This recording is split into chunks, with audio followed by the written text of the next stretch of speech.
holiday fun. And it's in stores now. Well, the penalty was against the Toronto Argonauts for a holding, but with Ed Jones' third interception of the season, the Eskimos naturally decline. Barnes is looking, but who makes the play? Joe Holloman hit Terry Greer as he tried to get down, and I don't think, as you were saying, Leo, you don't think, and I don't believe Barnes ever saw Ed Jones coming over there. Ed Jones in the middle. You're right, Holloman bumped Greer when he went down and stopped him from going deep, so Greer had to run toward the post. So when he saw Greer bumped and going toward the post, he let the ball go in there and didn't see Jones coming from the inside to pick it off. The 8-year veteran out of Rutgers with the interception gives Eskimos field position at the 38. I kind of like to see a guy like Ed Jones with his own team hat on the bench. I think that's unusual.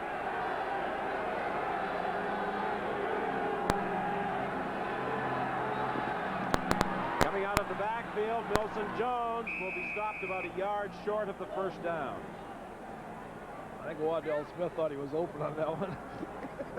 He's about 60 yards away from everybody. You know, we talked earlier about the valuable contribution Bob Bronk has made to the Toronto Argonauts. The Edmonton Eskimos over the stretch drive, I think, are going to miss Neil Lumsden a lot, too. And Jim Germany, who was injured earlier in the year, of course. That's something that last night, talking to Tom Wilkinson about, they've got to come up with a running back and have him around because, you know, when you get into those playoffs in that cold weather, running game is more and more important. When I talk about Lumsden's running, or about his blocking, he's made some big runs in playoff games, too. Warren Moon on second down, looking for the first down. Middle linebacker Darrell Nicholson made the penetration. He may have got the yard. Let's see. They're going to measure it to determine if, in fact, it is a first down. Again tomorrow on CBC television, a reminder, the big game out of Winnipeg Stadium, the Blue Bombers and the British Columbia Lions battling for first place. John Wells, Ron Lancaster, Leo Cahill, and I will be there. And you can celebrate Thanksgiving by watching what we hope will be a great football game. Well, I'm looking forward to that one. Send turkey.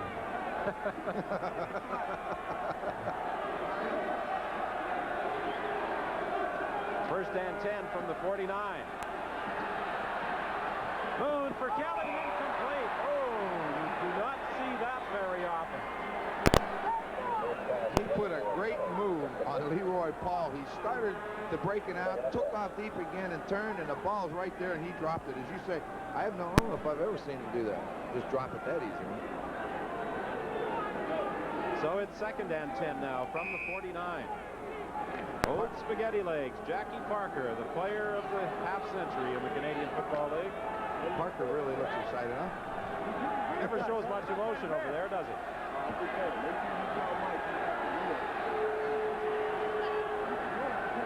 10:20 is the time remaining in the ball game. The pass was intended for Marco Sinkar. He went down.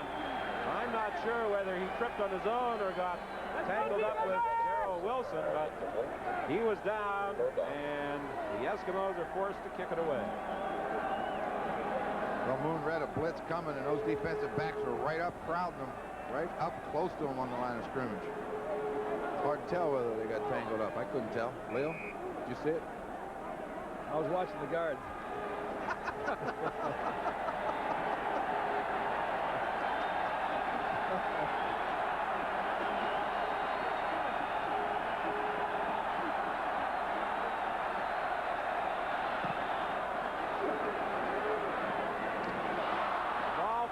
By Townsend, however, he does manage to recover at the 29. And that's where the Argonauts will start when we return to CNE Stadium in Toronto.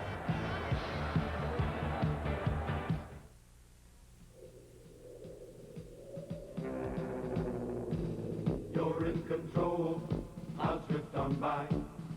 It wasn't so long ago you got the old plane to fly. To test your skill and do something new, with good friends to see you through. Make it a Carlsberg, make it a Carlsberg, make it a Carlsberg, my friend. Inch for inch, this is excellent insulation value for your home. Styrofoam SM insulating sheeting. Every inch of Styrofoam SM will add an extra R5 insulation value to these new rooms for year-round comfort and fuel savings. Residing is a good opportunity to put in extra insulation. Just install Styrofoam SM between the old and new siding. It's so easy, you can do it yourself. Improving is cheaper than moving, so why not have an energy-efficient new home right where you live with Styrofoam SM? Next Saturday on CBC, Hockey Night in Canada with 3 games on the schedule. Most of the country will see the Oilers and Flames from Calgary. Quebec and BC will see Vancouver at Montreal. Ontario will see the Blackhawks at Toronto. And we've already had some wild scoring games in the National Hockey League in this first week of play. 10-9, Vancouver over Minnesota the other night. 8-6, Edmonton over Calgary. Barnes throwing for Pearson. Oh, he was open, and Ed Jones made what could have been a touchdown-saving knockdown.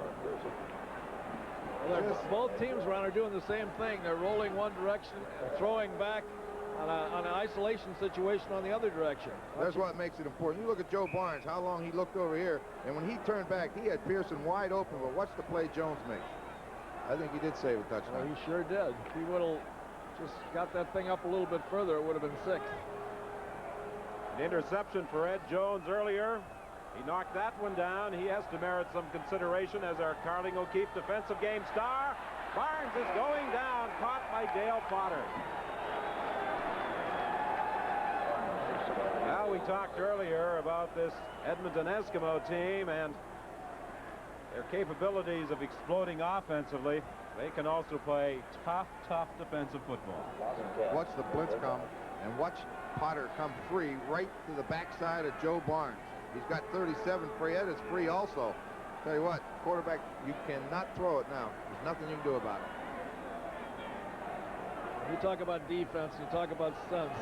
Being together for a long time like that Edmonton team makes it a lot easier for you to make those things work right. Hank Olisic back at his own 5-yard line for this third down kick.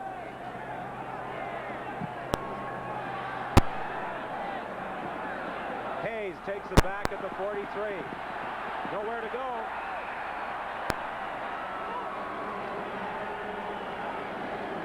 .39 the time remaining in the ball game. It will be 1st and 10 for Edmonton. The Eskimos are at their own 43-yard line. Don Moon was the first man downfield to make contact with punt returner Gary Hayes. That was a 47-yard kick by Hank Olisic. Well, they actually ruled that Moon got up, or Hayes got up almost to the 45-yard line, so that's where the Eskimos take over, 1st and 10.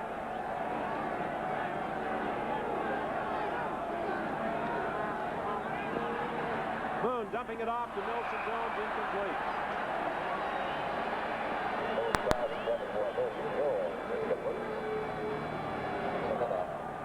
Jackie Parker showed a little emotion there on the sidelines. That's getting down into the guts of the game right now. It means a lot to move the football here so that you can punt them down and get them in trouble.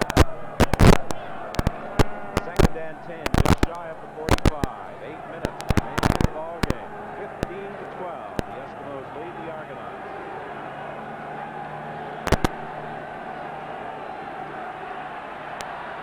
Moon with time, throwing intended for Scott, incomplete. Again, Carl Brazeley knocked it away. So the Eskimos are forced to kick it away. And you're punting against a pretty stiff breeze here. Field position with the wind at your back for the Argonauts look pretty good at this stage. And Don is giving me the disclaimer, and it's up to me to read it. This program is copyright and is strictly for the private use of our audience. Any reproduction, retransmission, or exhibition, in whole or in part without the express written consent of the Canadian Broadcasting Corporation, is strictly prohibited. Paul Hickey's third down punt. Bounces to Carl Brazeley at the 26-yard line.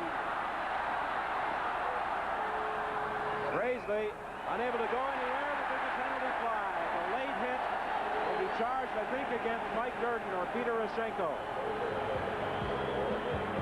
Pashenko, I believe, with a late hit. That will improve the Argonaut field position when we return. You take charge, people, taking charge. You know exactly what you want from your next car. Taking charge in your own way. You're taking charge with Chevrolet. Your best buy, period. Take charge, people. 84 Chevy Celebrity, front-wheel drive high-tech, family-size room, family-size fuel economy, gas or diesel, and a price that's down-to-earth Chevrolet. 84 Chevy Celebrity. Price the way you want to pay. You're taking charge with Chevrolet. You don't have to wait for the future or travel far to see Petro-Canada at work. Right now, in the foothills of the Rockies and in oil fields throughout Western Canada, Petro-Canada wells are producing oil and producing gas to meet Canada's needs today. We're also finding new oil and gas to keep our energy reserves filled for tomorrow, bringing us one step closer to the goal of energy self-sufficiency. Petro-Canada, it's ours. Here's the first CFL update from Regina. Rookie Dave Badowich. His first kick in the CFL blocked by Harry Skipper. Number 18, Vince Faison for the Concorde. Falls on it in the end zone. Montreal out in front, 7-0 early in the game. Well, of course, John, that's a big ball game for the Montreal Concorde. A victory could move them within 2 points of the Hamilton Tiger Cats in the battle for third place. Terry Greer's open.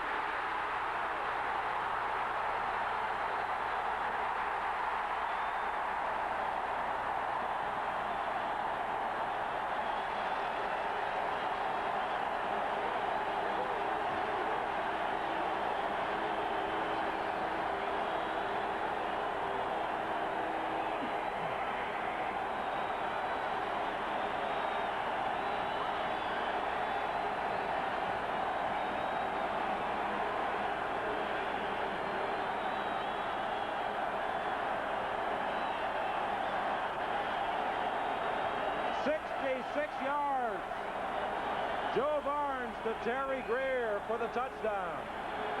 Well, this is just like before. Look at Barnes. He's looking everywhere. Terry Greer went down into the middle, and he stopped, and Edmonton defenders went away from him, and he just creeped right back out to the outside. And with his speed, you don't ever let him outside cover. The point after by Hank Olisic. And it's now Toronto out in front of the Edmonton Eskimos. We're going to get a look at this again. Too much time. You can't give any quarterback that much time or he's going to find somebody. He found Terry Greer. And watch Terry Greer take the angle here away from Holloman. And Holloman takes the wrong angle, really, and takes the follow angle instead of the cutoff angle. Only gets a hand on it. Here's what I want to show you. Watch. He starts inside. Now he just comes out, back outside. He gets outside of the contain. And don't let a man with his speed. Holloman, as you say, Leo, he took the wrong angle. Cut him off at the pass. Make him go back inside because Terry Greer is dangerous. I thought they've done a good job today on Greer so far, but that touchdown right there is a big one. That sure sweetens his batting average, too. Every one of those makes him closer to breaking records. 19:50. The Argonauts now in front. 7:07 is the time left in the ballgame. They've got the wind, and it's starting to blow, too. Gary Hayes on the return. He breaks the first tackle and then is brought down at the 25. William Mitchell is there. Well, that certainly brought the Argonaut supporters to their feet on this sunny but windy afternoon at CNE Stadium. That's one thing that Greer does provide to that Argonaut offense, the explosiveness. And he continues his relentless pursuit of that 1956 record of 1,914 yards receiving established by Hal Patterson. He'd like to do it in 14 games. He has 113 yards this afternoon, so he now has 1,755 yards for the season.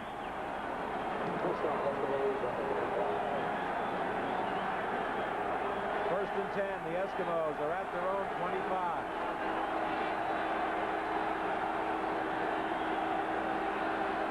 Nelson Jones trying to break tackles.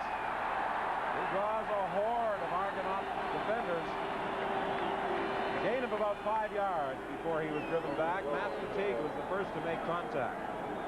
I think he's 5 yards short of 1 mile, Don, according to what you just said, 1,755. 5 yards short of 1 mile. That's a lot of yardage.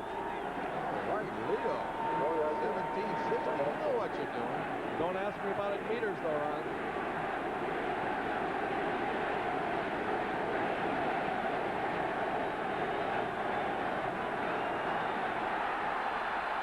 Second down, Moon is tackled.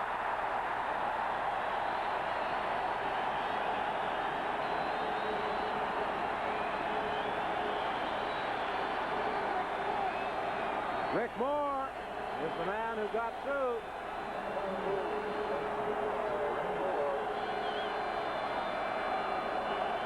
Well, initially there, they gave Moon plenty of time to look downfield, but their coverage was just all over the field. He's looking back and forth, and he's got plenty of time to throw, but at the last minute, Moore comes from the offside, and he just can't take that much time.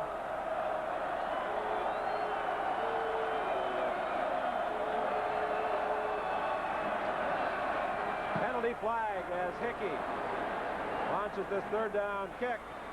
Taken by Townsend, out of bounds.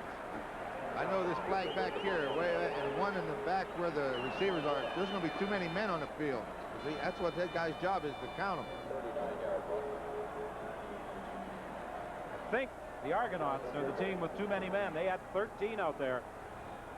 We got 2 more flags, so it's going to be a big discussion right here.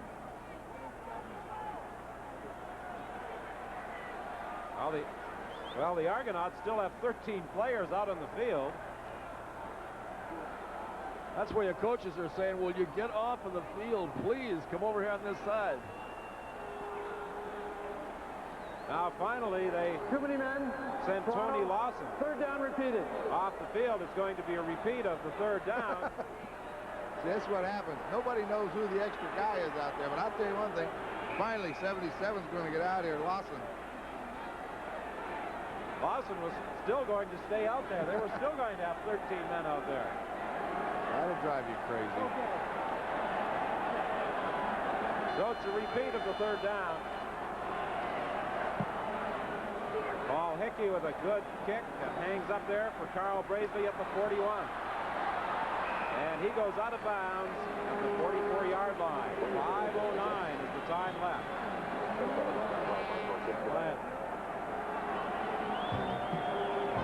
Next Sunday on CBC, the Winnipeg Blue Bombers and the Rough Riders from Lansdowne Park in Ottawa at 1:30 Eastern. Immediately following the CFL, it's the Rothmans International, Canada's richest thoroughbred horse race, live from Woodbine in Toronto.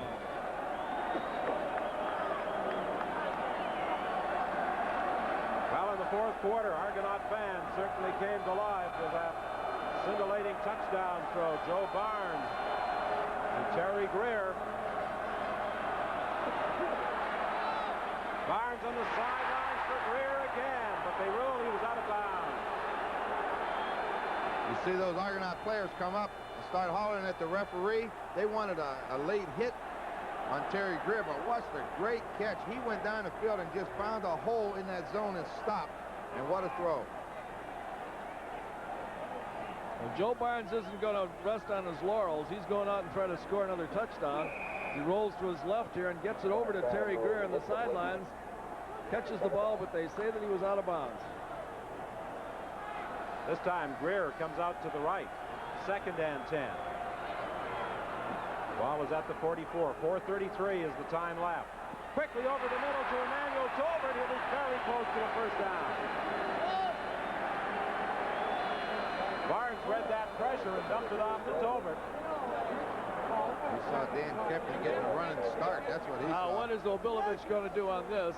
If they don't make it, then they could be just a little bit short on this. Still think you gamble. You got to go get this one. It's less than a yard, Leo. Well, he tried it once before and didn't make it. They're about 2 inches shy.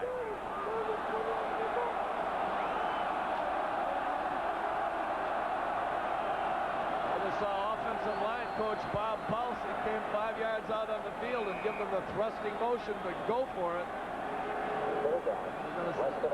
That's just saying here, if we can't make this, we don't deserve to win. 19-15, Toronto in front. 4:10, the time remaining. A third down gamble by the Argonauts. Barnes keeps. He has the first down as he gets to midfield. Much to the relief of Bob Obilovich. And now for another CFL update, let's again join John Wells. He's gave up 3 more points to Montreal. Montreal leading 10-0 until this play. Homer Jordan looks for Stu Fraser in the end zone. A 10-yard touchdown play ended a 75-yard scoring drive. Montreal 10, Saskatchewan 7. Well, they've got quite a ball game going at Taylor Field in Regina. We've had an interesting afternoon at CNE Stadium. 19-15, 1st and 10 now for the Argonauts at midfield. Terry Greer, another first down for Toronto at number 43.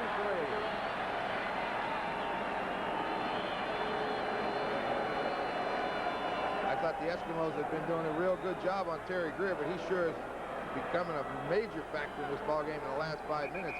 Against that blitz, he just goes down and slants to the inside, and Barnes hits him.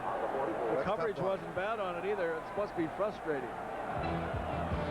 2:59 is the time remaining, and it will be 1st and 10 Toronto at the Edmonton 43 when we return. Carlsberg Light, all right. People here say it's one good beer. Carlsberg Light, all right. Cold as ice, it's one real good beer. Crack a cold one and you'll see why it's got that great light taste for me. Carlsberg Light, all right. Raise a cheer for good beer.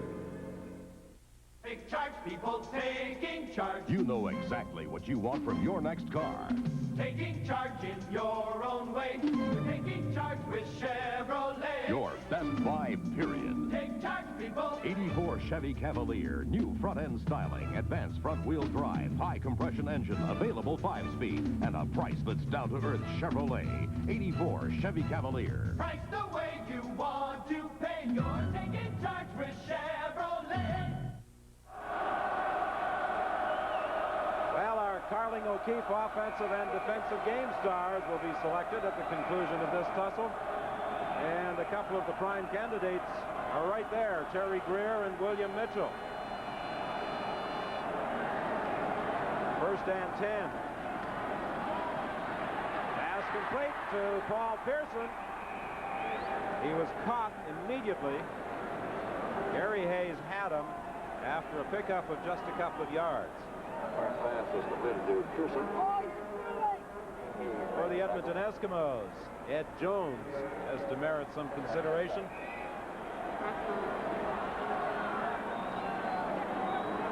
I've been surprised that the Argonauts haven't gone after Mike Durden more today. You know, you'd think a rookie in the CFL on the corner with a wide field would get some extra work. Especially they could put Greer on that side on him occasionally. On 2nd down and 8. Barnes in trouble. He's caught by Gary Hayes. 2:20 is the time remaining. 19-15 the score.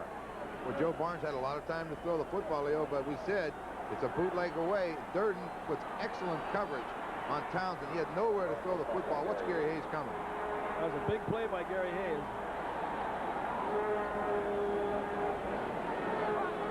They're going to punt it or kick a field goal, Leo? I would think that they would punt it because if they missed the field goal, Edmonton would have the ball back at that point. All right, Leo. You cannot fool him. Melisic will be trying to angle this one out of bounds, I'm sure. Hayes fumbles the ball. It's loose. Edmonton did recover.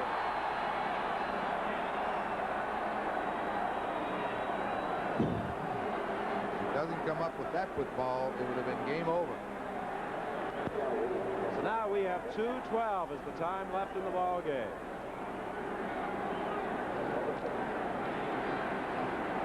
loose. Daryl Nicholson really went after it. Hayes was lucky to beat him back for the football. And the Eskimos still have to score a touchdown down 4 points. They got a long way to go against the wind. Well, they've got 94 yards to go for a touchdown. Maybe looking for another one of those seam patterns here. From the 16, 1st and 10. Screen to Scott Stout. He gets up to the 23-yard line. Earl Wilson came over to make the tackle, dropping off from his defensive tackle position. Now, a big second down conversion required by the Eskimos. With 2:04, the time left in the game and the clock running. The last time the Eskimos were in this situation, he wanted to go to the quick out to Kelly, and Carl Braisley came out, jumped underneath, and double covered him, and he had nowhere to throw the ball.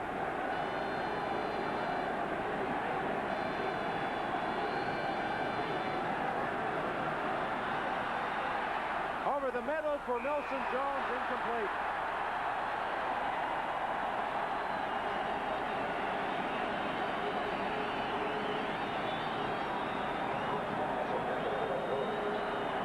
Watch William Mitchell pick up Milson Jones coming out of the backfield. He'll be behind him, and Carl Braisley will be in front of him. Ball was a little low, but it was catchable. Right, oh, it's right on the money. I mean, there's no way that he should have dropped that football. There's no kind of coverage there at all that stopped the catching of that football. It's just a matter of squeezing it. He's going after this. He's going after it. That's what he's going to do. Parker trying to signal for a timeout. And he did. Got it. 1:40 is the time remaining. Okay, Leo, now you got 3rd and 4. What are you going to do? You have to score. You got to make this. 1 minute and 40 seconds left. Well, Jackie's always been a gambler, and he's going to go for it right here. I'd give the ball to Moon and let him roll one way or the other with the option of running for the yardage if he can't complete it. I would, if I was going to roll him, I'd roll him wide side of the field. He's got that ball in this hash. But you know what? The Argonauts have done a great day today of? They have brought tremendous outside pressure way upfield. They're really forcing them to come back inside. They haven't allowed them outside free yet today. And I think that guys like William Mitchell will come with that outside rush right now and try to cut him off. Not let him get outside.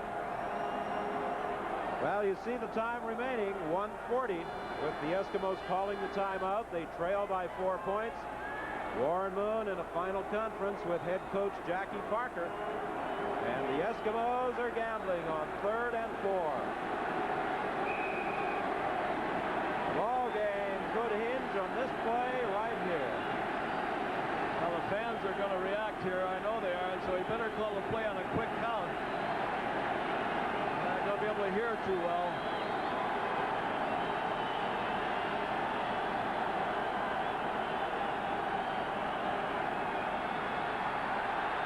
Moon's in trouble. He gets it away. Complete. But there's a penalty flag on the play. My golly, he's got the first down, though. Tommy Scott made the catch for the first down. Moon had been caught, still managed to get the pass away, even though he was in the grasp of Franklin King, and that has silenced the crowd at CNE Stadium. That was unbelievable. Moon was very fortunate to get it off it, but he still threw a strike. And that's what you call instinct. Yeah, and threw it right I on don't the even think that he knew that. I don't think he saw it. I think he just felt it. Moon bootlegs and comes back to the short side of the field with it. He's trying to hit Tommy Scott all the way, but Scott's covered. But I tell you what, when he gets hit right here by Franklin King, he figures there's no sense holding it. And watch the ball he throws. Well, he took another big crack from Nicholson after he threw it, too. Tremendous concentration as well by Tommy Scott to hang on to the ball with the defender draped all over him. Moon's in trouble again. He still gets it away to Scott Stout. He's caught by William Mitchell. A gain of about 5, maybe 6 yards. 1:23 is the time remaining. Pressure there by Rick Moore. He wanted to come over here to Scott and Kelly's side before. They were doing a great job of beating up Tommy Scott inside. He couldn't get away from Carl Braisley. Blake Dermott comes into the ball game. Now he's sent back out as the Eskimos are in their hurry-up offense on 2nd down. Again, pressure for Warren Moon, and he gets away.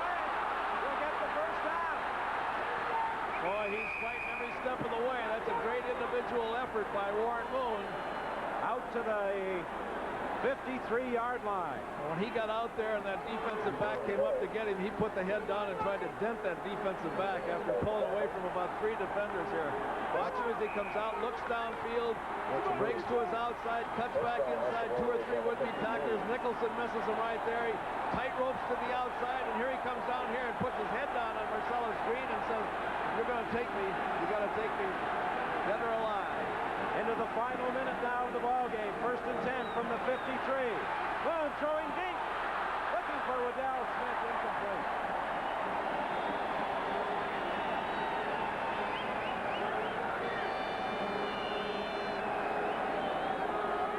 .44 seconds remaining. The Eskimos 2nd and 10 at their own 53. 19-15. The Toronto Argonauts lead.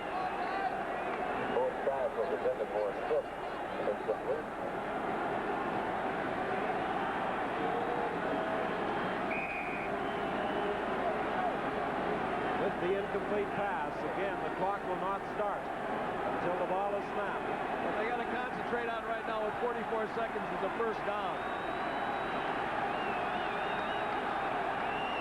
They must put it in the end zone. A field goal is not good enough. Intended for Brian Kelly, almost picked off by Ken McEachlan. 39 seconds remaining now in the game. The Eskimo offense stays out there. Well, they came back to this pattern they had success on in the 2nd quarter. Brian Kelly running that curl, but Ken McEachlan was there to get his hands up in the air, tip it away. Well, here we are again, Bill. Well, let's see if they come with the blitz or whether they're going to cover. 3rd and 10. Moon complete. No, incomplete. It looked as though Kelly had it, but Marcellus Green managed to pull it away from him, and that will be the ball game with 33 seconds left.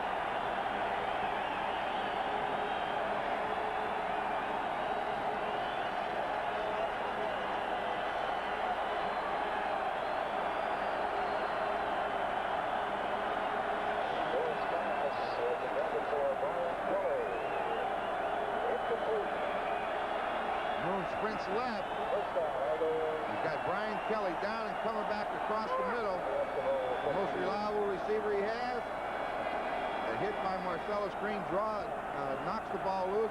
That's it. We ought to be able to kill this one. They'll only be able to use up 1 or 2 seconds on this first play. That takes it down to 30 as the clock does not start on the change of possession until the ball is snapped. There you see Larry Highbaugh standing beside Jackie Parker at that Edmonton bench. Highbaugh with a Charlie horse injury out of the lineup this afternoon. At this stage of the game, in reflection, it all comes back to those 2 opportunities that Edmonton had when they got down there close to the goal line and only came out with 4 points. They needed a touchdown in there both times when they went down there. They'd have the ball game intact, but they come out with 4 points. That's the difference. That takes the clock down to 13 seconds. And now, a relieved Bob Bobilovich looks on, and Joe Barnes will have no trouble taking this one down to time. The final play of the ball game, and the Argonauts are winners by a score of 19-15. And the Argonauts have clinched at least a tie for first place in the East. Jackie Parker and his Eskimos remain in 3rd spot in the West, 2 points behind Winnipeg and British Columbia, who meet tomorrow in a game you'll see on CBC television. And they're 2 ahead of the 4th place Calgary Stampeders, losers last night to the Ottawa Roughriders. So for the 2nd consecutive week, Joe Barnes is the Toronto hero, coming through a week ago to defeat the Montreal Concord in relief of Conrad Holloway, getting the starting assignment today and leading Toronto to a 19-15 win. We'll be back with our post-game show right after this. Carlsberg Light. All right. People here say it's one good beer. Carlsberg Light. all right. Cold as ice, it's one real good beer. Crack a cold one and you'll see why it's the light, refreshing taste for me. Carlsberg Light, all right. Raise a cheer for good beer.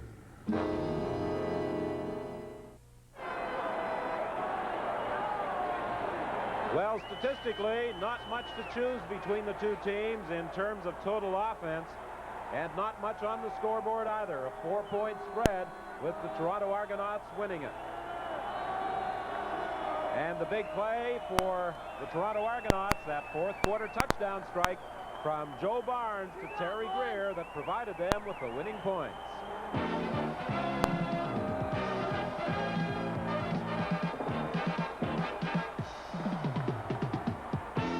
Now our Carling O'Keefe Sports offensive and defensive game stars. Well, as we suggested earlier in the ball game, Terry Greer and William Mitchell had played extremely well on behalf of the Argonauts.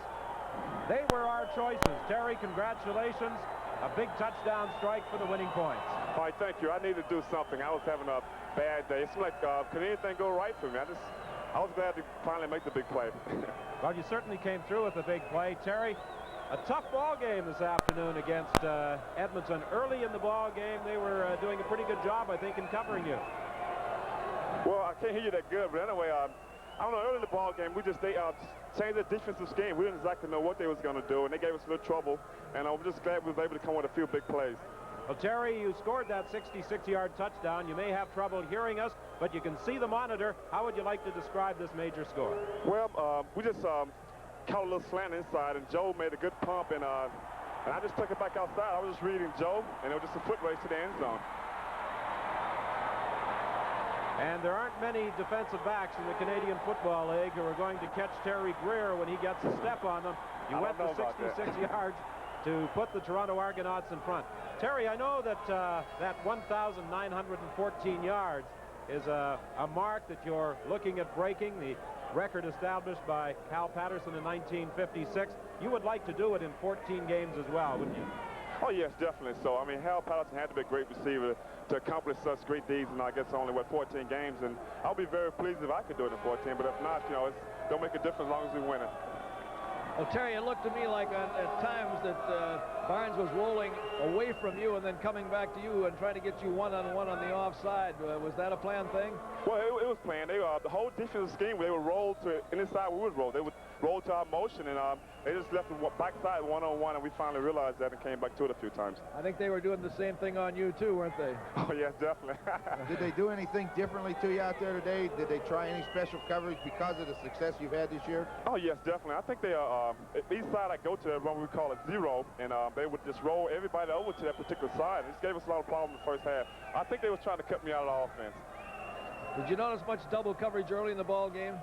Oh, yes, definitely so. You know, I guess I could have had a few big plays. I dropped a few balls. I just had a bad day. You know, I was just fortunate that I could make a big play that erased all the bad things. That's a nice way to end a bad day, Terry. Oh, I tell you, yeah. On a couple of your pass receptions today, it looked like you started down the field and then you would read the defense and then circle back and sit on the sidelines in the hole in the zone. Is that a read pattern for you? Well, when the quarterback get in trouble, I just read and try to get open. I guess the main thing is to get open. Anytime the quarterback get a lot of time, my job is to get open, and I just any area that I see that I might can get in and it'll be open, I just try to go to that area. All right, well, let's move over now, Terry, to our Carling O'Keefe defensive game star, William Mitchell. William, for the second straight week, you had a big game defensively. It seemed you were all over the field making tackles. Well, this game in particular, our front line has been coming up and making big plays, making the front four or their front line block them, and that allows our linebackers to roam a bit, and I've got decent foot speed, and I got there today. You had secondary defensive responsibilities as far as the quarterback was concerned when he got outside, didn't you? Because I saw you leave your pass coverage and come back up on occasion and go after him. Once in a while, but early in the game, the defense was designed for me to give a late blitz, and fortunately they couldn't pick me up until late, and I got there. I noticed you came from the outside quite often today. That's right. Were you lining up in different positions today on different sides of the field? No. I've gone to the strong side ever since I came back off the injury. And basically, I was put there to stop a few things, and it's working out well for me. See what we have up on top of the highest tower in Columbus, Indiana. Now looking southeast, I'm going to pan the entire city. Here's some of our people in the class down there. There they are. Look kind of like ants.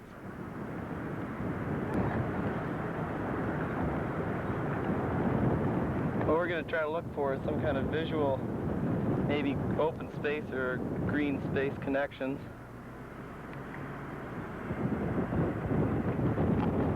That's the first school we went to, and the gardens is right there.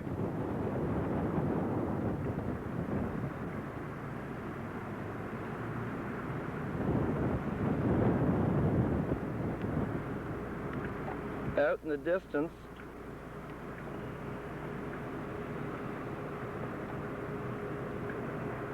seems to be quite a few trees. I don't think it's too urbanized. And coming up, you'll be able to see that one church.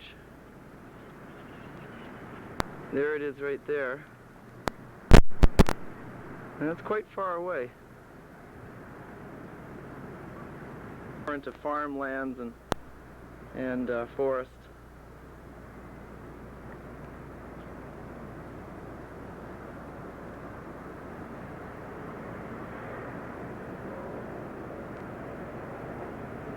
Something that could be utilized could possibly be the water towers, which there is one in the almost directly north.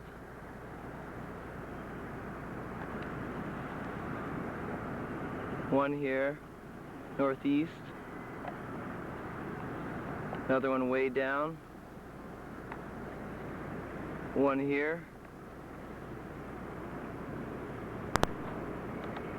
This is a real nice area right here. Actually, I think we could do something really nice in this spot. Here's where I came up. Ooh.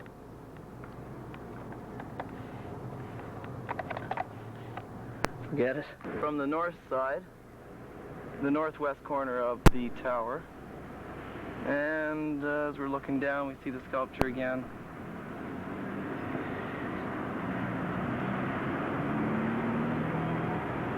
There's a ton of bees around me.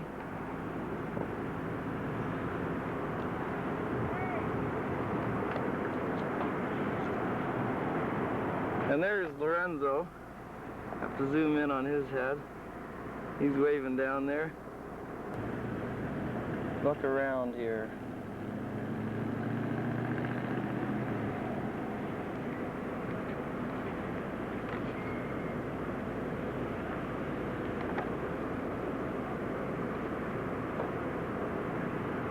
Main Street is right along here.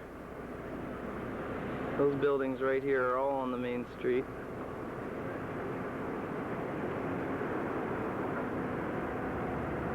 It's a shopping plaza. We get into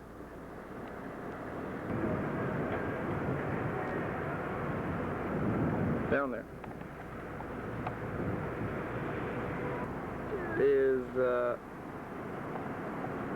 Goes from this area right across, right along the parks, right along there. Bridge goes over it there and continues all around the perimeter of the town. And I don't know where it goes out that way.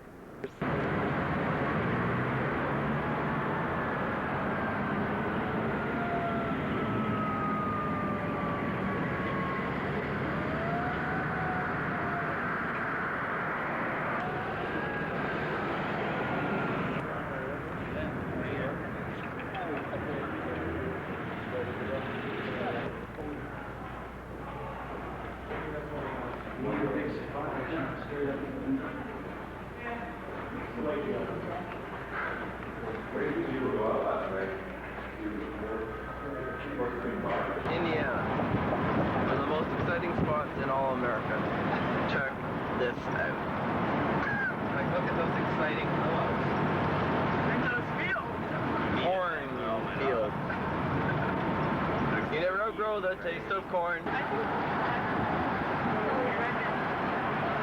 river system. Pub that was not any good last night. This is just to give you some idea of the architecture.